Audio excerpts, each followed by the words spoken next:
I'm interested in the extent to which the reputational crises, and I'm putting it out there, I'd like a first come, first served, the extent to which you believe the reputational crises that have been experienced in business, but largely state capture, but Steinhoff has added to it.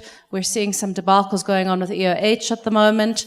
The extent to which these have damaged perceptions in business over a shorter, medium term, both from international investors, but also in terms of general stakeholder sentiment in the country. So who wants to go with that one? I'll chip in. Thanks. So I think I just want to add to your introduction in that regard, because I think one of the biggest challenges that we've been looking at is what's happening around the auditing profession. Because it's one thing when you realize that business has been complicit in state capture, and we need to take ownership of that. But it's another thing when the auditing profession has also been part of that. Because what it does is it damages the integrity of your financial statements, not only for the private sector and for potential investors, but also for the state. And it goes to the heart of whether our financial statements can be relied on and whether this is a safe place to do business as a country. So we think that it's that part of it has had inadequate attention, and that we probably should have applied more of our collective resources in terms of how do we re-establish the credibility. I think a lot is happening in that regard. So along with the audit firms, and it's large and it's smaller firms and emerging firms, together with the Auditor General's office, they certainly are looking at the role that they played. How do you avoid it going forward? How do you re-embed the ethics and the accountability into the profession? That's one part of it. But I think we can't underestimate the issues around good governance and what role we all play involved in the private sector in terms of restoring that. And I think one of the most damaging things around what is emerging through the State Capture Commission of Inquiry and what we see on a daily basis is that to a large extent, I think a lot of us have lost our compass. Those boundaries in terms of what is ethical conduct versus what is chasing competition and being competitive are not as easy as I think we hoped. And there's a huge amount that I think that we need to learn. And I think part of what we're seeing from an economic perspective is also the fact that government is now so anxious about not crossing that line that they are falling back on the rules and the procurement systems and the tender processes to such an extent that they actually can't move.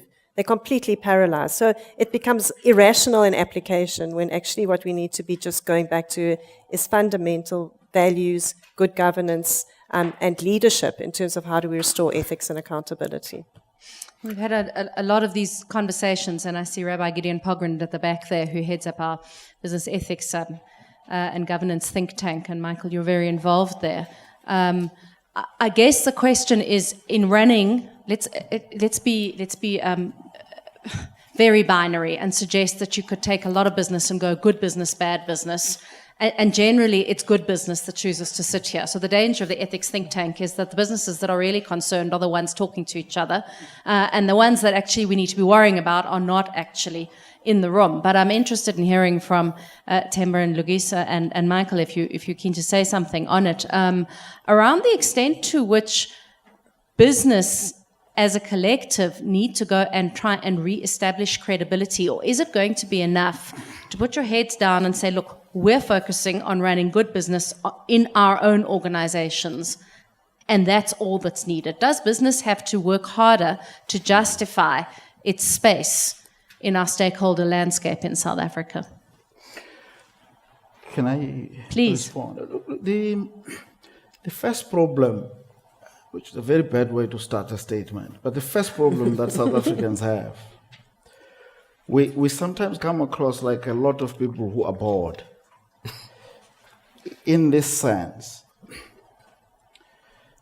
one or two people, it might sometimes be even more, who show proclivity to act corruptly in one business. Let's say it's even more than one business, but there are thousands of businesses. And then we take that and we generalize it I even want to say we overgeneralize it. We pretend as if the entire audit profession is corrupt. Everything that they touched historically has to be questioned. And the same can be said. You go to politics, you have. Let me start here by being less generous to politicians. Forgive me, Butcho. Let's say there are several, or there are dozens of them. They are found to be corrupt. But we want to then say that all of them are corrupt. A lot of the time, what we spend a lot of time doing, in my previous job and even this one, I thought that I had outgrown this. Before you start a proper conversation with an investor, you try to disabuse them of the notions that they have of South Africa and South Africans. You say, okay, sure, the guy or guys who edited VBS are corrupt, but there are many auditors in that very same business who are not corrupt, and they are auditing our own bank. We have got no reason to just think that all of a sudden, because this one guy or a few acted in an improper fashion, everyone is like that. So, and we do this to ourselves. I gather it is our reality. It is born out of a deeper problem. Very high and deep-seated levels of distrust. So you've always been suspecting that this fellow can't be trusted, but you just couldn't find anything. Do you think that's on the part of international investors? Because that was the stakeholder audience you mentioned. Because I get locally, business, government, labor, there's historical mistrust. But are you saying it extends to an international investment community? No, it does. But it is sometimes worse in our context. But let me then come to your question. I'm saying that context is very important. In fact, let me punctuate this by saying this. If you have ever watched South African business people sitting in front of investors abroad and you recorded them, you wouldn't believe that they are the same South African business people when you listen to them talking about their own situation at home. So, and I don't know whether they have not come to terms with the fact that the news flows. It's like if you say something here, it goes there. They get to know about it everywhere. So it doesn't help that you say it when it's here because you want to convince your politicians that they must fix their ways.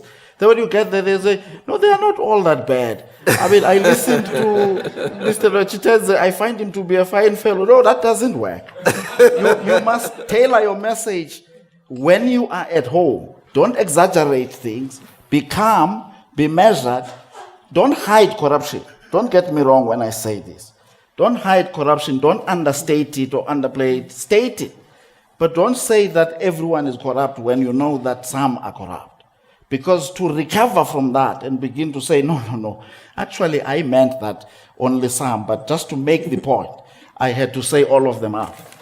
So on the question then of how do we recover? Yes, business, I mean, all of us have got a lot to do to try and sort of recover from where we are. And I think that it is a good thing that if you take institutions like BLSA, when some of the institutions have been found to have strayed, they acted on them.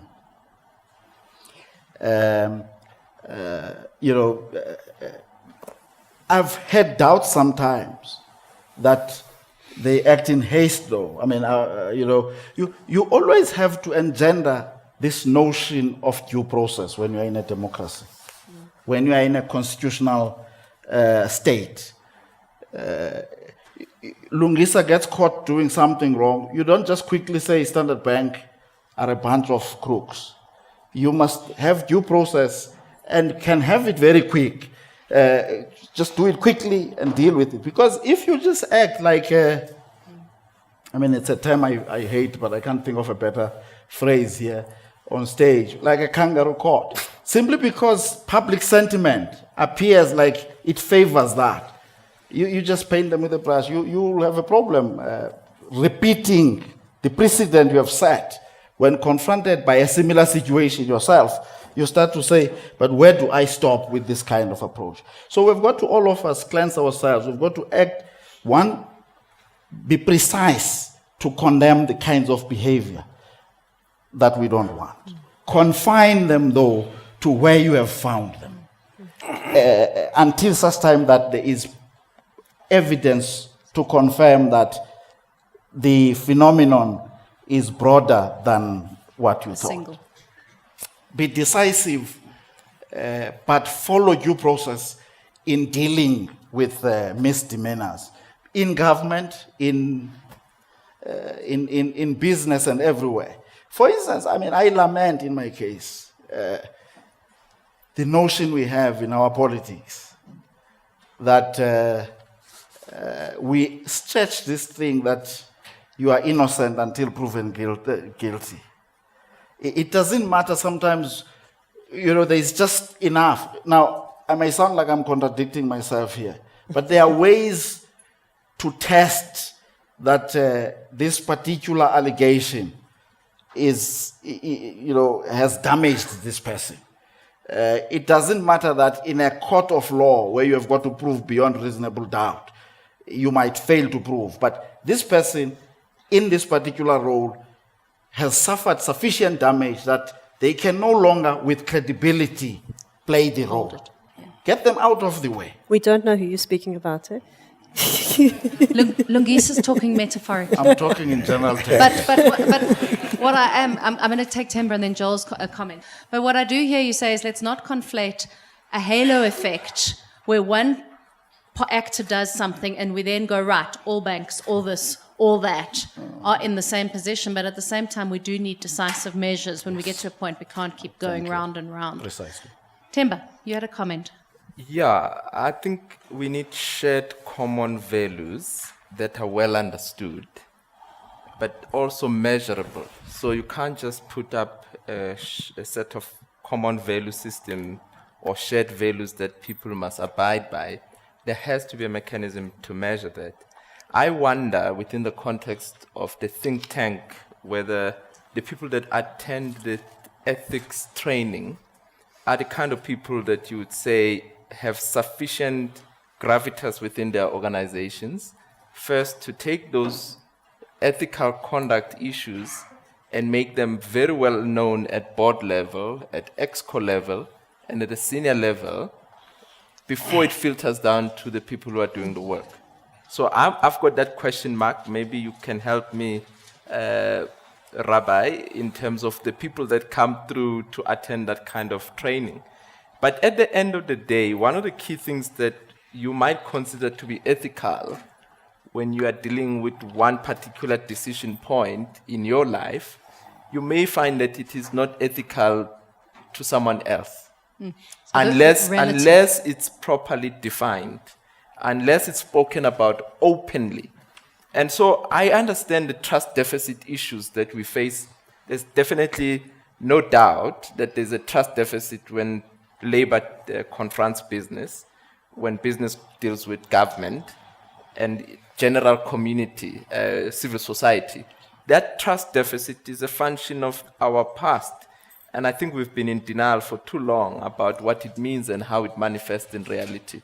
But we need to be a little bit more pragmatic, get to a place where ethical conduct, the common shared values are well understood and are clearly defined. People know what are the parameters to act within that ethical conduct. And of course, I'm keen to know who are the people that are actively participating in that kind of ethics training environment.